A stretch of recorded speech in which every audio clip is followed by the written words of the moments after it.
Mr Mayor, I rise to support the budget proposals in front of the Council today. I do so with a heavy heart. We have to set a balanced budget by law, but I hope there is no one in this Council chamber who feels good about the situation forced on us and other councils up and down the land by this government's mean-hearted destruction of local government services, or who is not concerned about the effect on our people, their families and their future. Unless, of course, you live in the Tory heartlands of Surrey and other leafy places in England where you will get a sweetheart deal to make sure life is a lot easier and cuts are far less draconian. The discrimination against the north of England is breathtaking. Let me take you through the enormity of the cuts. Kirklees has seen 129 million cuts so far with a loss of 1,000 jobs. With this equals 30% year-on-year cuts. We have yet to make a further 59 million cuts, along with another 1,000 job losses. This equals to 40% year-on-year cuts. Anyone who thinks that any organisation can suffer this level of budget reduction and not massively reduce services to our communities is delusional. Let's look at another piece of discrimination. In total, we are talking 50% year-on-year cuts to our expenditure on roads and transportation. For every £300 spent, every £300 of transport investment per head in the north, £850 goes to the southeast and a whopping £1,200 to London.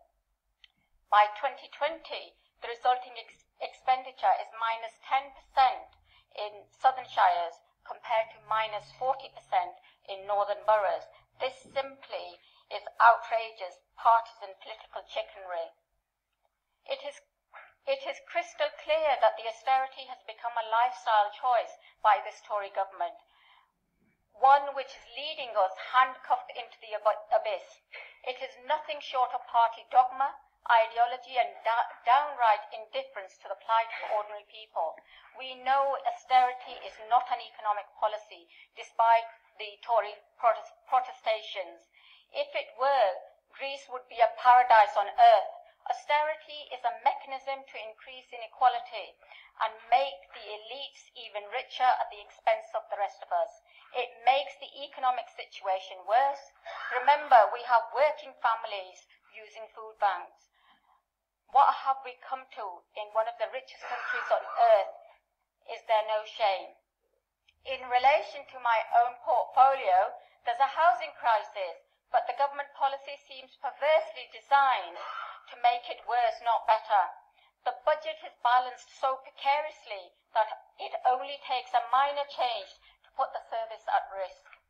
For example, the 1% rent freeze over 4 years will cost the housing revenue account £10.5 million, money that would have gone on investing in our stock and supporting our tenants and their families. Turning to waste management, someone else's mess can literally eat away your savings overnight. Someone else's negligence, leaving the council to pick up other people's rubbish and still bear the wrath of our residents. I'm referring to the Hunters sites. What an appalling situation. We had no choice but to step up with money we simply do not have.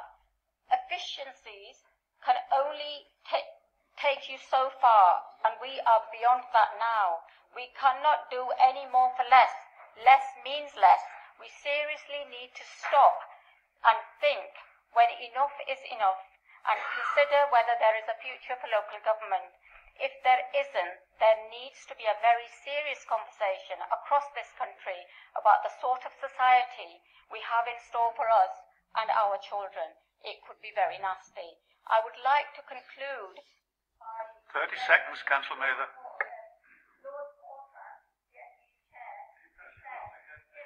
Councillor Mather, could press your button again, please.